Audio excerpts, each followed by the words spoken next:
Bonjour à tous, nous voici de nouveau ensemble pour aller explorer un courant énergétique qui est déjà en train de venir vers vous. Alors, quand je vous parle d'un courant énergétique déjà en train de venir vers vous, c'est dans l'acception de l'être spirituel holistique euh, qui est fait d'énergie à la base.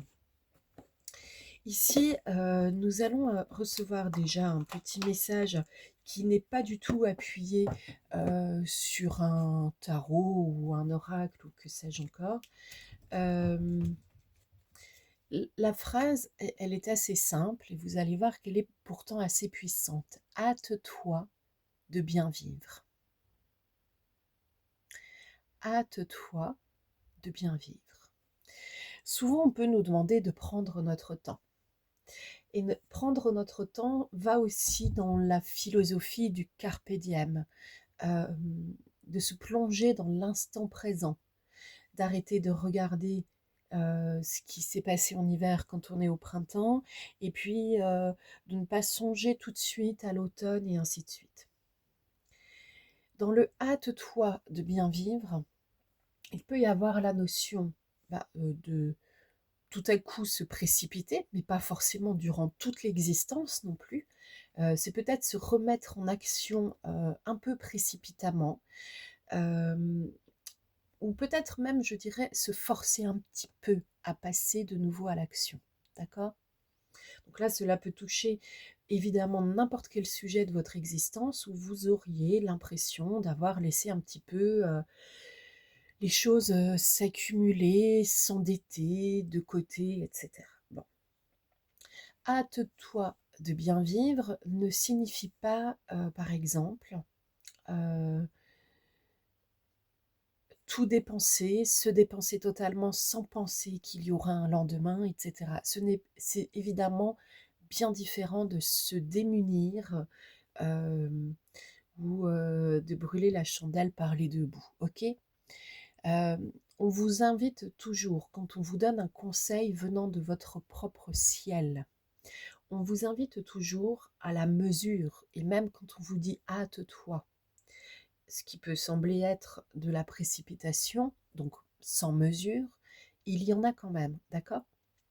Il est impossible en fait que ce qui provient de votre ciel, donc ce qui est élaboré, ce qui provient de ce que vous appelez vos anges, vos guides, vos étoiles, que sais-je encore, là chacun y va de ses petits noms, de sa dénomination et compagnie. Il est impossible que ce que vous considérez comme étant un guide ou plus élaboré que ce que vous êtes vous-même sur Terre vous donne des conseils qui vont aller vers l'autodestruction, la distraction des choses importantes, euh, et ainsi de suite. Ok? Je préfère dire et ainsi de suite parce que parfois nommer précisément certaines choses, c'est aussi presque les convoquer, les invoquer. Puisque notre pensée a de la force, que notre parole en a aussi, soyons bien attentifs à ce que nous prononçons, à ce que nous pensons. Alors, pour ma part, mon travail d'accompagnement se base sur un ensemble d'outils que j'ai résumé un beau jour de ma vie sous l'expression linguistique du cœur, parce qu'en fait, à chaque fois, on est plus ou moins dans du langage, quel qu'il soit, plus ou moins dans de la communication et plus ou moins dans cette notion du cœur qui, si elle est totalement mise de côté, de toute façon, nous rend à côté de la plaque. Alors, on y va avec un petit message du petit oracle des anges. Ce sera peut-être un gros message, que sais-je. Alors, c'est la carte de la sagesse, mais elle est arrivée à l'envers. Tout ce qui existe a une fonction et un sens. Être sage, c'est avoir beaucoup d'amour, de tolérance et de compassion pour toute chose. Puisque c'est arrivé à l'envers, cela ne signifie pas que l'on vous invite à éviter la sagesse ou à ne pas en avoir. Cela signifie simplement que pour l'instant, vous manquez de sagesse. Vous manquez de sagesse dans vos décisions. C'est-à-dire que ça manque d'amour, le vrai, pas l'amour vache, pas l'amour jaloux, je ne sais quoi. L'amour, quand vous êtes dans l'énergie de l'amour, je ne sais pas, peut-être que pour certains, certaines, cela ne vous est pas encore arrivé depuis très très longtemps, mais quand on est dans l'énergie de l'amour, même le vocabulaire change. Il est empreint de douceur, de tendresse, de compassion, de complétude. C'est-à-dire que par exemple, avec l'histoire de la complétude, tout le vocabulaire du champ lexical du manque n'existe pas. D'accord? On est dans un carpe diem naturel qui pourrait durer autant de temps que l'on peut rester dans cette énergie de l'amour en étant toujours incarné sur Terre. Pour ce qui est de la tolérance, la compassion, ça va pour moi avec l'amour, non, plus ou moins. Mais là, on est en train de vous dire, bon, le chemin à reprendre, c'est celui de la sagesse. Ici, on a le lâcher-prise qui est arrivé à l'endroit. Donc, c'est un vrai ordre divin. On vous demande d'apprendre à lâcher prise. Si vous ne savez pas le faire et que vous êtes toujours en train de ressasser avec colère, avec rancune, avec jalousie, des histoires d'il y a quelques mois, quelques temps, quelques je ne sais quoi, là, il est nécessaire de poser du lâcher-prise. Le lâcher-prise, c'est pas juste « je décide d'être dans le lâcher-prise ». Bon, vous allez voir que si vous vous le dites comme ça, malgré la force de la pensée, la conviction, ça va être un peu compliqué que cela se réalise. Alors, le lâcher-prise, cela se construit. Eh oui. Dans votre comportement, cela s'apprend. Alors évidemment, dans nos éducations occidentales, on ne nous l'apprend pas. Cependant, on sait quand même depuis au moins une quinzaine d'années, à moins de vivre dans une grotte, que le lâcher-prise existe. Et donc, c'est à vous de fournir l'effort de comprendre comment le mettre en place dans votre existence. Ici, j'ai deux cartes qui sont arrivées ensemble. La transformation. À travers le merveilleux amour qui te tend les bras, tu te transformes à chaque moment vers toujours plus de lumière, toujours plus d'unité, toujours plus de sagesse. Et l'archange Uriel. Une magnifique transformation spirituelle s'opère en ce moment dans ta vie et dans ton monde. C'est l'union du ciel et de la terre, de l'esprit et de la matière. Le cœur et l'esprit s'unissent dans un équilibre harmonieux. Alors tout cela est bien joli, mais elles sont arrivées à l'envers. Donc ça, fallait quand même que je vous le montre et que je vous le dise.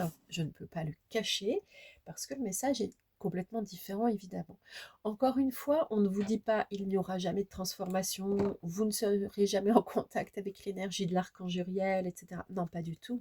On vous dit simplement que là, c'est quelque chose qui est proche de vous, qui est en arrivage, hein, vraiment, comme si vous aviez passé une commande, mais qui ne se réalise pas encore dans votre existence. Pourquoi? Parce que vous êtes bloqué sur des choses qui font encore mal. En quelque sorte, vous refusez la transformation. Alors, c'est pas bien, c'est pas mal, c'est juste en ce moment, vous n'avez pas les outils nécessaires pour accepter la transformation intérieure qui pourtant pourrait vous amener à bien mieux vivre. Ici, j'ai la carte de l'affirmation. Là, je suis dans l'oracle des fées. Et la carte d'affirmation qui est arrivée à l'envers. Donc, quelque part, vous avez beaucoup de mal à affirmer votre propre nature. Ok. Mais pourtant, c'est quand même ce qu'il va falloir faire. La carte de la patience, mais qui est arrivée à l'envers. Donc ça, par contre, là, c'est clair. Hein, c'est l'impatience qui prend le pas. Alors, c'est marrant, vous me direz, parce qu'on a quand même démarré avec « hâte-toi de bien vivre ». Hâte-toi, évidemment, nous renvoie une notion de vitesse et de rythme qui change. De précipitation, on l'a déjà dit. Là, la patience qui arrive à l'envers, c'est que quelque part, elle est bloquée et donc elle laisse plus d'espace à d'autres choses, dont l'impatience. Quand on est impatient, on est dans l'exploration inconsciente du futur. On sait que quelque chose peut arriver, on l'espère, et en fait on se détache alors du présent. Ben ça c'est pas bon du tout. C'est pour ça aussi que vous aviez le lâcher prise. Votre vie amoureuse, votre question repose sur votre vie sentimentale qui est en train de s'améliorer. Ben ça écoutez, c'est une merveilleuse chose. Parfois, c'est par le monde professionnel que l'on améliore son existence et ça peut être aussi par la vie amoureuse. Ici, la carte des vacances qui est arrivée à l'envers. Vous trouverez la réponse à votre question lors de vacances, d'une retraite ou d'une escapade. Bon, mais en même temps, elle est arrivée à l'envers. Alors là, ça nous parle de mouvement, voilà, hors de chez soi. Mais comme c'est arrivé à l'envers, c'est à l'intérieur de chez soi que l'on trouve la réponse à sa propre question. Ça vous renvoie vers l'intériorité, toujours là. Hein. Vous pourriez aussi observer rapidement votre énergie masculine, celle qui vous permet de passer à l'action, qui vous invite à éviter de coucouner. Euh, cette énergie masculine, qu'est-ce qu'elle vous dit en ce moment? Allez, on va faire un petit jeu ensemble. Euh, vous allez fermer vos yeux, vous vous concentrez, vous faites comme si vous ne voyiez que vous-même ou une partie de vous-même. Et avec votre main gauche, vous allez tapoter sur une zone de votre corps, n'importe laquelle. En évitant tout de même peut-être une qui fait déjà mal. Que me dit mon énergie masculine? Vous voyez, dès qu'on change de posture et d'intention, la respiration joue son jeu aussi. Hein, on relâche. Que me dit mon énergie masculine? Les premières images, là normalement vous devez avoir votre réponse déjà. Elle est arrivée, vous l'avez perçue ou pas, mais elle est arrivée. C'est immédiat. Par son, par image, par mot, par, je ne sais pas, chanson, murmure, sensation, odeur, peu importe. Qu'est-ce que cela vous disait? Revenir à l'intérieur de soi, développer sa propre sagesse, c'est ce que nous sommes en train de faire là, d'accord?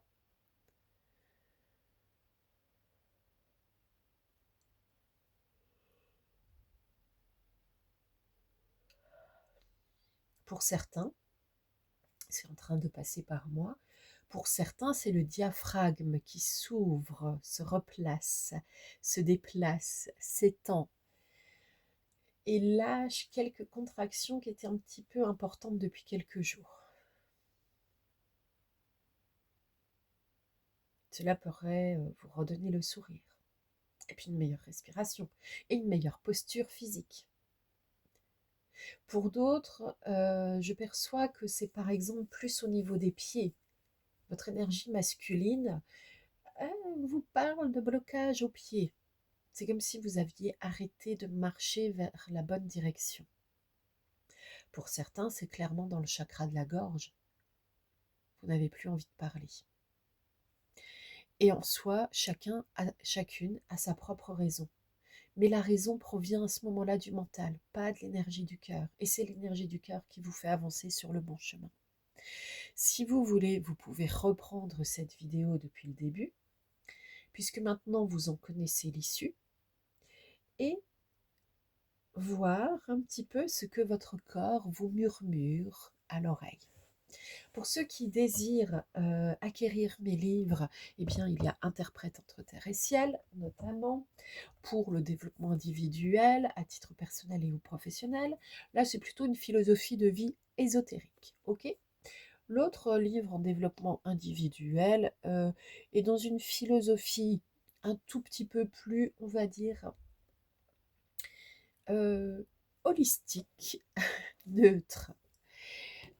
Sinon, il y a aussi des romans comme L'odeur de la pluie sur les fleurs d'acacia. En moyenne, si vous vous dirigez sur les éditions BOD, que vous inscrivez dans votre barre de recherche Marina Petit-Demange, vous allez trouver avec aisance Marina Petit-Demange, vous allez trouver avec aisance l'ensemble de mes livres qui ont été publiés chez BOD. Pour certains autres, sur le site Amazon, Marina Petit-Demange, livres, et là vous allez trouver ces autres livres.